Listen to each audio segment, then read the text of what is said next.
Сәлеметсіңдер ме балалар? Бүгін біз математикадан есеп шығарамыз. Сөз есептер.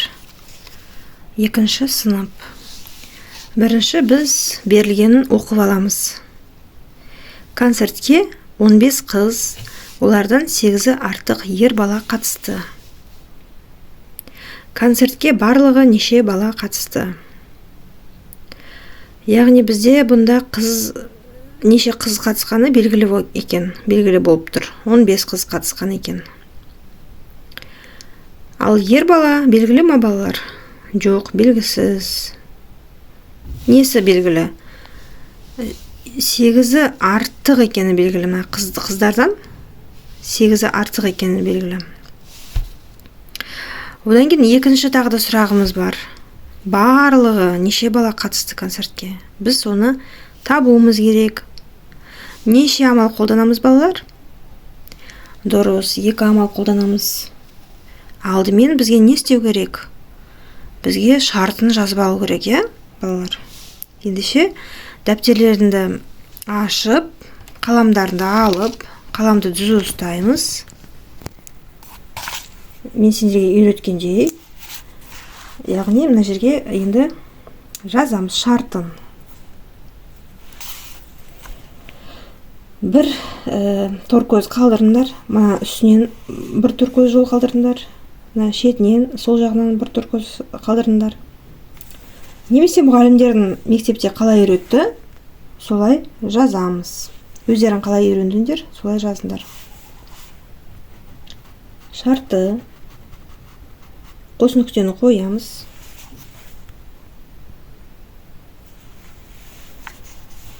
Қыз бала нешеу? 15 жазамыз. Қыз. Мына торкөзге сандарды әдемілеп жазыңдар, балалар. Ер бала 8-і артық, бірақ белгісіз. Сұрақ белгісін қоямыз. Енді мына жерге төменге симайтындықтан мен бірінен кейін бірін жазып отырамын осы жерге. Сендер бір торкөз жолды қалдырып отырыңдар. Ер бала қанша екен? Белгісіздік сұрақ яғни. Ал бірақ мына қыздардан қарағанда артық, не істейміз? Бұлай намды жасауға болады, немесе бұлай тік жақша ретінде жасауға болады.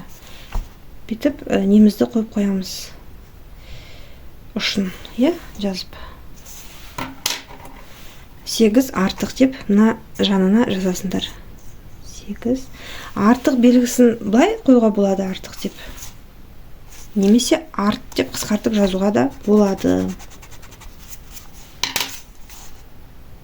Арт. Түсінбесеңдер. Енді екінші сұрағымыз бар ғой, 2 амалмен орындаймыз деп айттық қой. Сондықтан мына барлығы неше бала қатысты? Барлығы.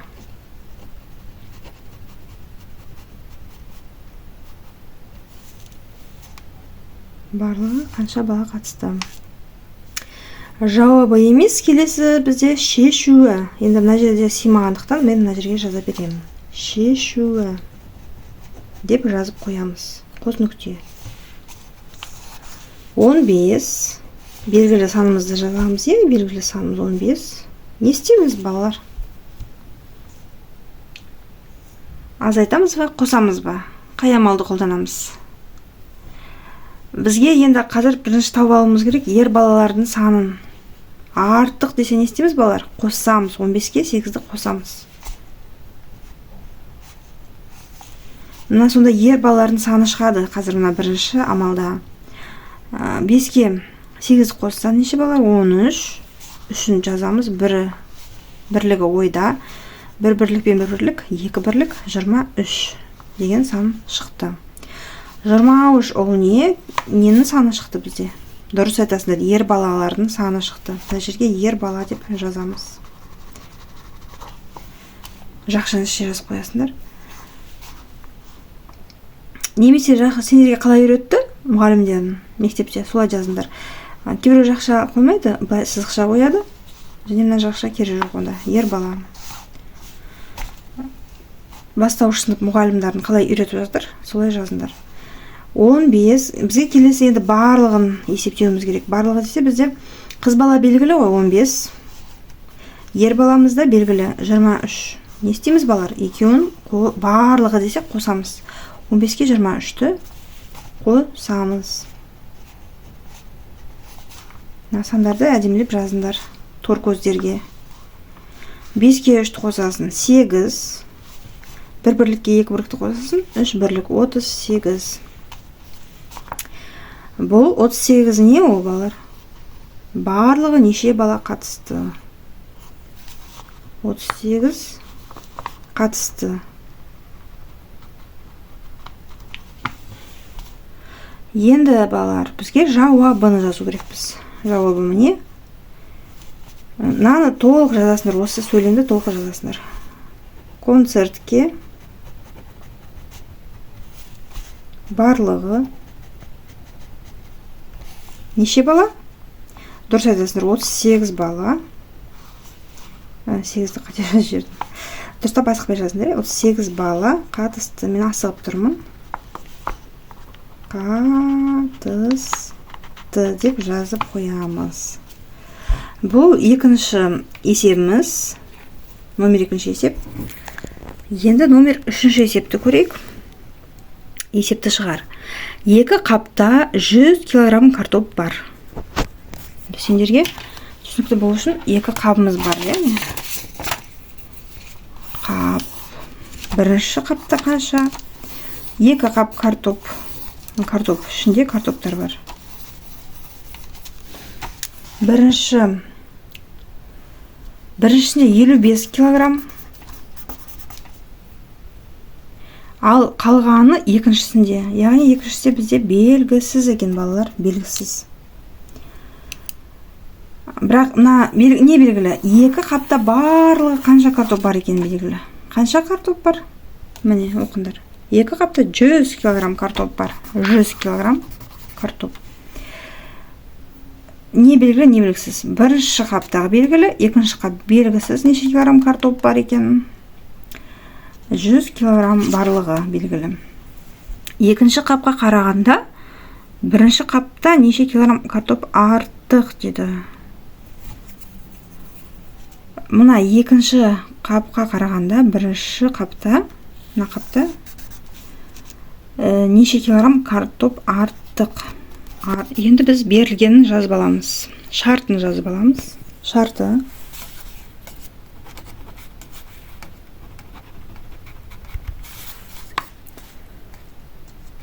Екі қапта 100 килограмм картоп бар. Бар. 100 килограмм картоп қысқартып жазамыз. Біріншісінде 55 килограмм. Бірді біз Рим цифрын өтіндер ма? Екінші сынып.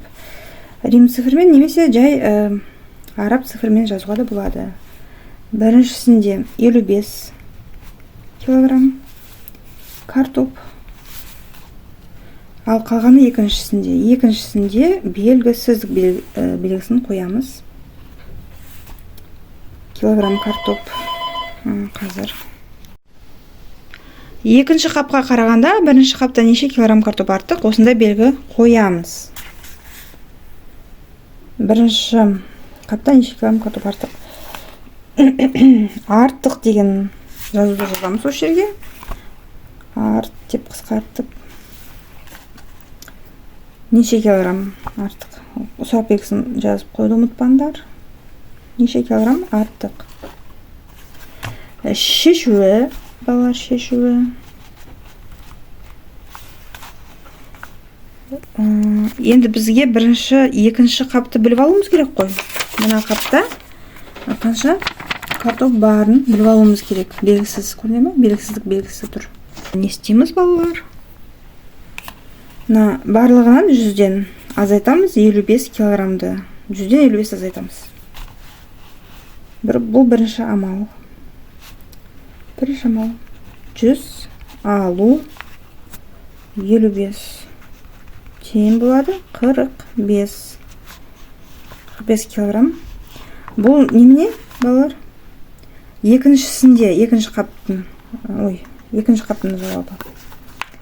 Екіншісінде деп жазып қоямыз, екіншісінде. Екінші амалымыз. Мына сұрағымыз бар ғой, ұмытпайық. Екінші қапқа қарағанда, бірінші қапта неше килограмм картоп артық? Бірінші қапта білеміз 55 килограмм. Жазып қоямыз 55 килограмм. Неше артық десе біз не істейміз, балалар? Логикамызды қосамыз, кішкене қосуды біз қолданбаймыз. Бұл жерде азайтамыз. 55-тен азайтамыз. Екінші немені? Екіншісін азайтамыз. 45. Екінші қаптағы картошканың санын азайтамыз. Картоптың 10 болады. Сонда 10 килограммы бізден не? Артық. Мына екіншісінде біріншіден қарағанда. Екіншінде біріншіден қарағанда 10 килограмм артық екен. Мына жерде қанша артық екен? Қанша артық? 10 килограммға артық. Өйткені мында 45 килограмм. Мында 45 килограмм, мында 55. 10 килограмм артық болады екен мына. Екінші қапқа қарағанда, бірінші қапта, мына жерде жазылады екен. Қате жазып. 10 килограмм, мынада 10 килограмм артық, мына 45-тен қарағанда 10 килограмм. Енді балалар жауабын жазғанда, жауабы бізде міне. Осы сөйлемді міне қысқартып жазу керек. Екінші қапқа қарағанда, бірінші қапта неше килограмм картоп артық? 10 килограмм картоп артық деп жазамыз. 10 килограмм картоп артық деп жазып қоямыз. Міне осындай есептерді сіздер де шығара аласыңдар. Мына жерде міне бір есеп бар. Сендер өзден үйде шығарып көріңдер. 3 үйде 100 адам тұрады, бірінші үйде 32 адам, екінші үйде 28 адам, ал қалғаны үшінші үйде тұрады. Үшінші үйде неше адам тұрады? Бұл да екі амалмен шығарылатын есеп. Бұны ата-аналармен бірге шығардар. Бұл оңай есеп. Мына жердің бәрін шығарыппыз біз. Енді тағы да математикадан осылай есептеп шығарып отырамыз. Сондықтан каналыма тіркеліп қойыңыздар, лайк басып, пікір жазуды ұмытпаңыздар.